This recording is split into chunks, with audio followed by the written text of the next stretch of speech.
छत्तीसगढ़ के खैरागढ़ में निकाय चुनाव के दौरान हुई तोड़फोड़ मामले में पूर्व मुख्यमंत्री रमन सिंह के भांजे और जिला पंचायत उपाध्यक्ष विक्रांत सिंह समेत 10 लोगों के खिलाफ एफआईआर दर्ज की गई है। इन सभी के ऊपर मतदान केंद्र में घुसकर तोड़फोड़ करने का आरोप है।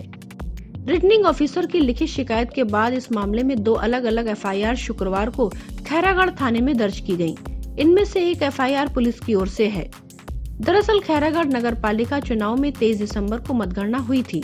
20 वार्डों वाले इस पालिका में 10 पर भारतीय जनता पार्टी को जीत मिली, जबकि 9 कांग्रेस के खाते में गयी। वहीं वार्ड 4 में टाई हो गया। दोनों ही प्रत्याशियों को 387 वोट मिले। इसके बाद हंगामा शुरू हुआ।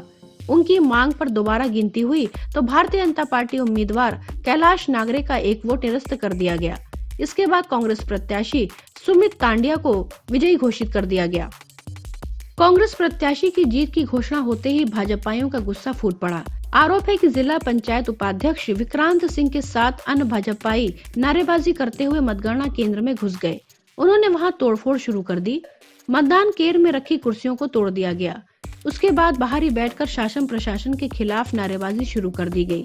बताया जा रहा है कि रिटर्निंग ऑफिसर की ओर से अज्ञात और पुलिस की ओर से नामजद एफआईआर की गई है।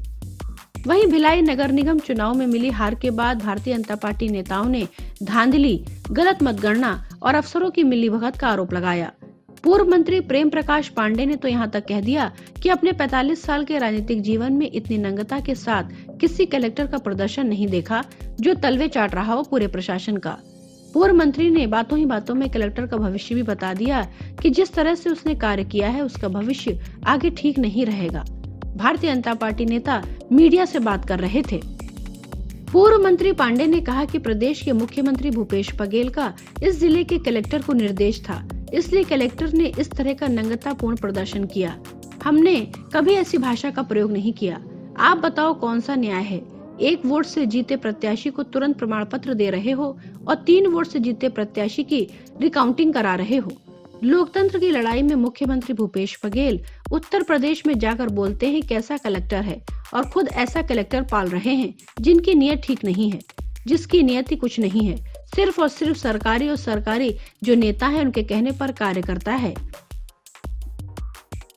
पूर्व मंत्री ने चेतावनी देते हुए कहा कि कलेक्टर या मत भूलें कि उन्हें बहुत लंबी सर्विस करनी है। ऐसी नंगता का प्रदर्शन करेंगे तो जीवन में कभी आगे नहीं बढ़ेंगे। राजनेता तो आते जाते रहते हैं। ये 3 साल के मुख्यमंत्री हैं। हमारे पास तो 15 साल वाले हैं। इस तरह से यह कार्य करेगा तो उसका भविष्य ठीक नहीं है। वहीं दुर्ग सांसद ने कहा कि कांग्रेस ने निकाय चुनाव जीता नहीं, लूटा है। Bureau report, public news.